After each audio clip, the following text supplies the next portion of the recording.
வானத்தையும் பூமியையும் சமுத்திரங்களையும் நீரூற்றுகளையும் சிருஷ்டித்தவரும் அதை என்றென்றைக்கும் அரசாண்டு வருகிறவரும் ஆகிய கர்த்தருக்கு ஸ்தோத்திரம். ஆமேன், ஆமேன், ஆமேன்.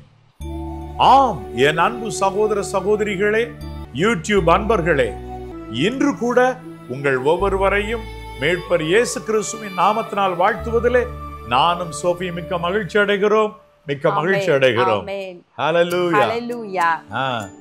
சோஃபி, இந்த நாளிலும் கூட நாம் தியானிக்க போகிற ஒரு வசனம் ஒரு எளிய மிக முக்கியமான மிக மிக முக்கியமான ஒரு சத்தியத்தை தேவனுடைய பிள்ளைகளுக்கு வலியுறுத்தி காண்பிக்க போகிறது. சத்தியத்தை அறியும் பொழுது அதனாலே தேவ பிள்ளைகள் விடுதலையை ஆசீர்வாதத்தை பெற்றுக்கொள்ளவும் வழி திறக்கும். இது ஒரு வசனம், ஆண்டவர் கற்பித்த வசனம். லூக்கா 6:31 மற்றும் மத்தேயு 7:12. இந்த ரெண்டு வசனங்களை நம்ம வாசிக்க கேட்க போறோம். முதலாவது மத்தேயு 7:12 வாசி சோஃபி. ஆதலால் மனுஷர் உங்களுக்கு எவைகளை செய்ய விரும்புகிறீர்களோ அவைகளை நீங்களும் அவர்களுக்கு செய்யுங்கள், இதுவே நியாய பிரமாணமும் தீர்க்க தரிசனங்களுமாம். மனுஷர் உங்களுக்கு எவைகளை செய்ய விரும்புகிறீர்களோ அவைகளை நீங்களும் அவர்களுக்கு செய்யுங்கள், இதுதான் நியாயப்பிரமாணமும் தீர்க்க தரிசனங்களுமாம் என்று ஆண்டவர் இயேசு சொல்லி இருக்கிறதை நாம் அறிந்திருக்கிறோம். இதே வசனத்தை லூக்கா கொஞ்சம் வித்தியாசமா எழுதுறாரு. நம்ம படிக்க கேட்போமா? லூக்கா 6:31. மனுஷர் உங்களுக்கு எப்படி செய்ய வேண்டும் என்று விரும்புகிறீர்களோ அப்படியே நீங்களும் அவர்களுக்கு செய்யுங்கள்.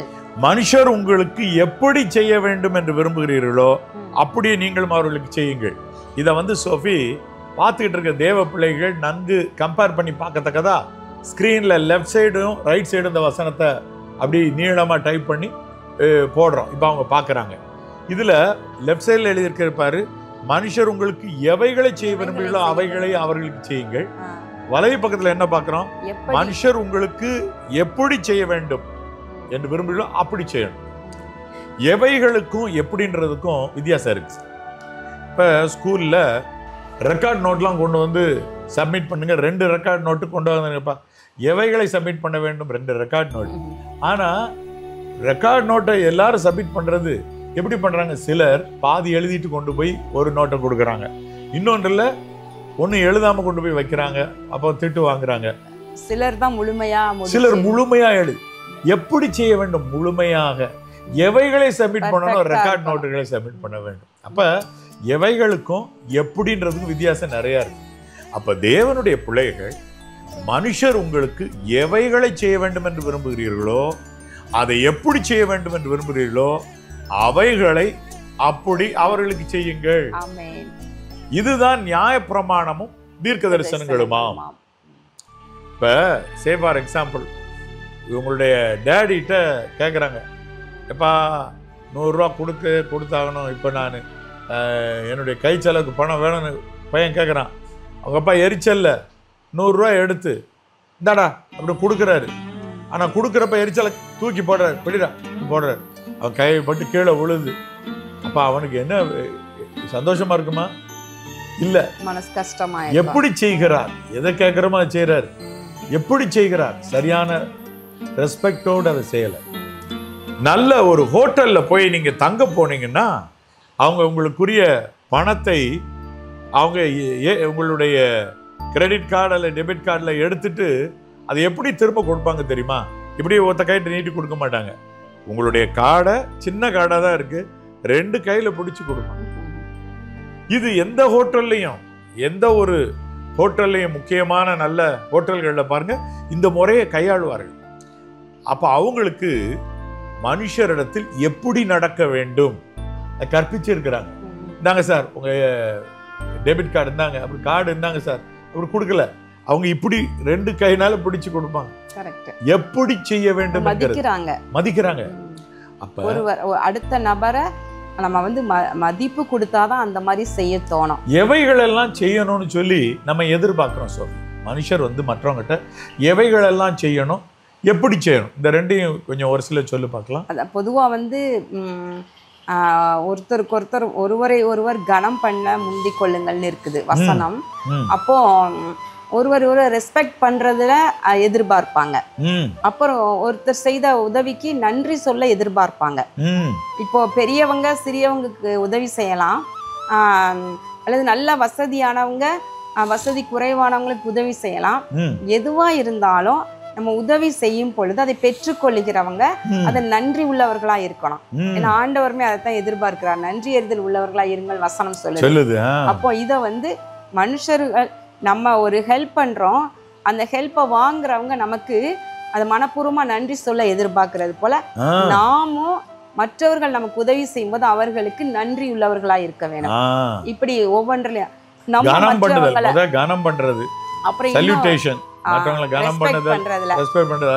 ரெஸ்பெக்ட் பண்ணணும்னு எல்லாரும் எதிர்பார்க்கிறோம், ஆனா நம்ம மற்றவங்களை ரெஸ்பெக்ட் பண்றோம்.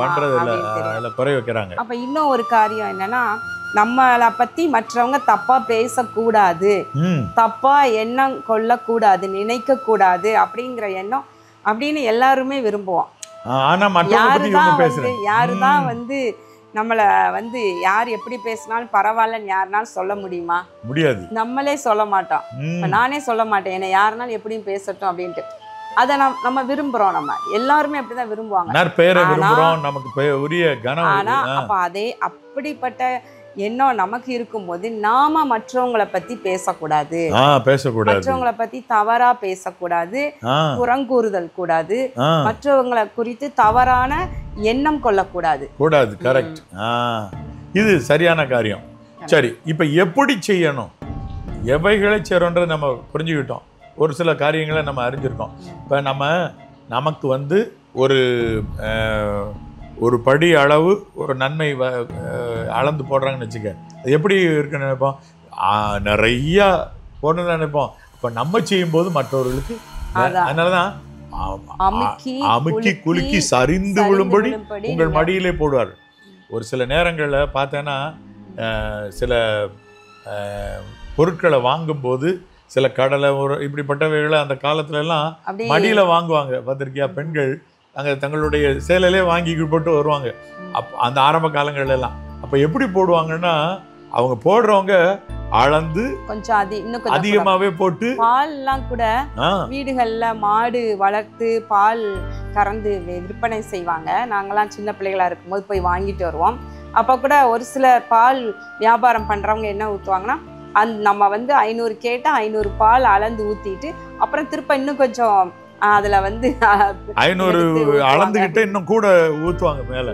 இப்போ உங்களுக்கு சந்தோஷமா இருக்கு, இவங்ககிட்டே வாங்குவோம் பால், மில்க் எப்பயுமே இவங்ககிட்ட வாங்குவோம் அப்படின்னு சொல்லி ஒரு தாராள குணம். அப்ப இதை நம்ம எதுவும் உள்ள எதிர்பார்க்குது, இப்படியே நம்ம மற்றவங்களுக்கு செய்யணும் தாராளமா.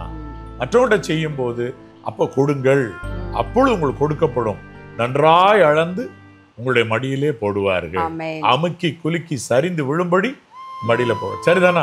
சரி. இன்னொன்னு நம்மளை வந்து மற்றவங்க விசாரிக்கணும்னு நினைக்கிறோம். நம்மளோட நலன்ல மற்றவங்க வந்து கருத்தா இருக்கணும்னு நினைக்கிறோம். ஃபார் எக்ஸாம்பிள், நம்மளுடைய உற்றார் உறவினர்கள் கூட இருக்கிறவங்க, தினந்தோறும் நம்ம பார்த்து பழகுறவங்க வந்து நம்மளை வந்து விசாரிக்கணும், நம்ம வந்து நல்லா இருக்கிறோமா அதுல வந்து அவங்க வந்து விரும்பணும் அப்படின்னு நினைக்கிறோம். ஆனா அதே இது வந்து நம்மளும் செய்யணும். அப்ப எவைகளை செய்யணும், எப்படி செய்யணும், இந்த காரியங்களை நம்ம விசேஷ விதமா நம்ம இந்த நாள்ல தியானித்தோம். யாத்திராமம் 22-21 ஆண்டவர் என்ன சொல்றாருன்னா, அந்நியனை சிறுமைப்படுத்தாமலும் ஒடுக்காமலும் இருப்பீர்களாக, நீங்களும் எகிப்து தேசத்திலே அந்நியர்களாக இருந்தீர்கள். இவங்களும் செங்கல் அறுக்கவும் என்ன தேவையான வைக்கோல் எடுக்கவும் ஓடி மற்றவங்க முதுகில் அடிக்கிறத அடியை வாங்கி பார்த்துருந்தாங்க. அதனால இன்றைக்கு அந்நியனை சிறுமைப்படுத்தாதீங்க, ஒடுக்காதீங்கன்னு சொல்லி ஆண்டவர் கற்றுக் கொடுக்கிறார். அப்ப ஒரு காரியம், எந்த காரியத்தை நம்ம அன்றைக்கு வேதனையோடு எதிர்பார்த்தோமோ அதை இன்னைக்கு செய்யணும். இன்றைக்கு மாமியாராக இருக்கிறவர்கள் நேற்று மருமகளா தான் இருந்தாங்க. அதாவது கடந்த காலத்துல அவங்க மருமகளா இருக்கும்போது எவ்வளவு சில வேதனை அனுபவங்களோட அல்ல எதிர்பார்ப்புகளோட இருந்து வந்திருக்கலாம். இன்றைக்கு தங்களுடைய மருமகளுக்கு அதே அன்பை பகிர்ந்து கொடுக்கணும். அவங்க எனக்கு கிடைக்கும், அவங்க எதிர்பார்த்ததெல்லாம் அவங்க காண்பிக்க, எனக்கு கிடைக்கல அப்ப இவளுக்கும் எதுக்கு கொடுக்கணும் அப்படி எண்ணம் இருக்கக்கூடாது. நீங்க எதிர்பார்த்தீங்கல்ல அதே தான் செய்யுங்க. மருமகளை மகளாக நடத்துங்க. நீங்க தனியா உட்கார்ந்து கண்ணீர் வடித்திருக்கிறீர்களே, உங்கள் மருமகள் தனியா உட்கார்ந்து கண்ணீர் வடிக்க கூடாது. சரிதானா? ஆமா. அதே போல ஒரு நாள் நீங்க வேலைக்காரரா இருந்தீர்கள், இன்னைக்கு எஜமான்கள் ஆயிட்டீங்க. நீங்க வேலைக்காரருடைய இருதயம் எப்படி இருக்குன்றதை அறிந்திருக்கிறீங்க. அதனால வேலைக்காரருக்கு கொடுக்க வேண்டிய சம்பள காரியம், அதே நேரத்துல சரியான விதத்துல நடத்துவது, தயவாய் நடத்துவது, கடுஞ்சொல்லை விட்டு விடுவது, இதெல்லாம் எஜமானான பிறகு நம்ம ஒரு நாள் வேலைக்காரனா இருந்தோம், இன்றைக்கு எஜமானா இருக்கிறோம். அதனால நம்ம நம்முடைய வேலைக்காரரை ஞானமா ஜாக்கிரதையா அன்பா நடத்துவோம். நம்ம ஒரு நாள் எதிர்பார்த்தோம்ல, அதெல்லாம் இன்னைக்கு அவங்களுக்கு செய்வோம். இன்னைக்கு அநேக பெற்றோர் என்ன சொல்றாங்க பார்த்தேன்னா, சோபி நான் தான் நல்லா படிக்கலடா, உன்னைய நல்லா படிக்க வைக்கிறேன், எவ்வளவு செலவு பண்ணணும், நான் செலவு பண்றேன் பணத்தை. அதுதான் உண்மையான தகப்பனுடைய உள்ளம், பெற்றோருடைய மனது. இப்ப நான் எதிர்பார்த்தேன், அது எனக்கு கிடைக்கல, உனக்கு கிடைச்சிருக்கு, நீ அந்த காரியத்துல முன்னேறு. அப்ப என் அன்பு தேவனுடைய பிள்ளைகளே, ரெண்டு விதத்துல நடக்கலாம். எனக்கு அப்படி செய்யப்படல, உனக்கு நான் எப்படி செய்வேன்னு போகக்கூடாது. எனக்கே கிடைக்கல நீ மட்டும் ஏன் எதிர்பார்க்கிற அப்படின்னு சொல்லி போகாம, நான் எனக்கு எதிர்பார்த்தேன் கிடைக்கல, உனக்கு இது கிடைக்குதுரா, தர்றேன், மனப்பூர்வமா செய்யறேன், பெற்றுக்கொள்ளுங்கள். என் அன்பு தேவனுடைய பிள்ளைகளே, அப்படியானால் ஒரு காரியத்தை புரிந்து கொள்ளணும். கர்த்தருடைய கரம் உங்களுக்கு எதை செய்யணும்னு விரும்புறீங்க? ஆண்டவர் சமத்துல போய் நின்று இறக்கம் எதிர்பார்க்குறீங்க, ஆனா வெளியே மனுஷரிடத்துல இறக்கம் இல்லாமல் நீங்கள் நடக்கிறீர்களா? இன்றைக்கு ஆண்டவருடைய கைகளில் உங்களை ஒப்பு கொடுங்க. மனுஷர் உங்களுக்கு எதை செய்யணும்னு விரும்புகிறீர்களோ அதை அப்படியே செய்யுங்க. எவைகளை செய்யணும்னு எதிர்பார்க்குறீங்களோ அவைகளை, எப்படி செய்ய வேண்டும் என்று எதிர்பார்க்கிறீங்களோ அப்படியே அவர்களுக்கு செய்யுங்கள். ஒரு சில வீட்டில் திருமணத்தில் கொண்டு வந்து மாப்பிள்ளை பெண்ணுக்கு கொண்டு வந்து சில நல்ல தட்டு பழங்கள்லாம் கொண்டு வந்து, உடையெல்லாம் கொண்டு வந்து நேரம் கொடுக்குற நேரம் வருவாங்க. நான் அப்படி உட்கார்ந்துருக்கும்போது சில நேரம் கவனிப்பேன், ஒரு சில இடங்களில் இதை போன்ற வைபவங்கள் நடக்கும்போது பழைய காஞ்சி போன பழங்கள் இருக்கும். அதில் எனக்கு வேதனையாக இருக்கும். அடடா, வீட்டுக்கு மருமக வரப்போற அப்படின்னு சொன்னால் எந்த அளவு கரெக்டாக இருக்கும் இல்லை சொல்கிறேன். அப்போ தேடி 2 கடை போய் அலைஞ்சி நல்ல பழங்களா மனமாற செய்யணும். எவைகளை செய்யணும் அதை செய்கிறாங்க, பழங்கள் வாங்கணுங்க. எவைகள் எப்படி செய்யணும் அதுல பெர்ஃபெக்டா. ஆபேலுக்கும் காயனுக்கும் வித்தியாசம் என்ன? அவரும் கொண்டு வந்தார், இவரும் கொண்டு வந்தார். எப்படி செய்கிறது முதல் தரமானதும் அதாவது பிரதானமானது அவைகள் முதல் ஈற்றுகள் கர்த்தர் கொடுக்கும் போது, ஆண்டவர் அதில் முழுமையானவர்களை கொடுக்கும்போது தேவன் அதில் மகிமை அடைகிறார். எவைகளை செய்ய வேண்டும் என்பதா ஒரு பக்கம், எப்படி செய்ய வேண்டும் என்பது ஒரு காரியம். இன்றைக்கு ஆண்டவருடைய சமூகத்தில் நீங்க புரிஞ்சிட்டீங்க. இன்று முதல் அடுத்த மனிதரை, ஈவன் உங்க பிள்ளையா இருக்கலாம், கணவரா இருக்கலாம், யாரா இருக்கலாம், எந்த நபருக்கும் எவைகளை செய்ய வேண்டும், எப்படி செய்ய வேண்டுமோ அது எங்கிருந்து கத்துக்கிடணும். நீங்க எவைகளை மற்றவங்களுக்கு செய்ய நினைச்சீங்களோ, எப்படி செய்ய நினைச்சீங்களோ அப்படியே செய்யுங்க. இவ்வளவு, இதுதான் நியாயப்பிரமாண தீர்க்கதரிசனம் எல்லாம் ஆண்டவர் சொல்லிட்டார். ஜெபம் செய்வோமா? எங்கள் அன்பின் பரலோக பிதாவே, நன்றியோடு மை துதிக்கிறோம் ஐயா, மை ஸ்தோத்திரிக்கிறோம் அப்பா. கர்த்தாவே, இதோ இந்த நாளிலே நாங்கள் தியானித்த உடைய வார்த்தைகளின் படி ஆண்டவரே, மனுஷர் எவைகளை செய்ய விரும்புகிறீர்களோ அவைகளையே நீங்கள் அவர்களுக்கு செய்யுங்கள் என்று எழுதியிருக்கிறது.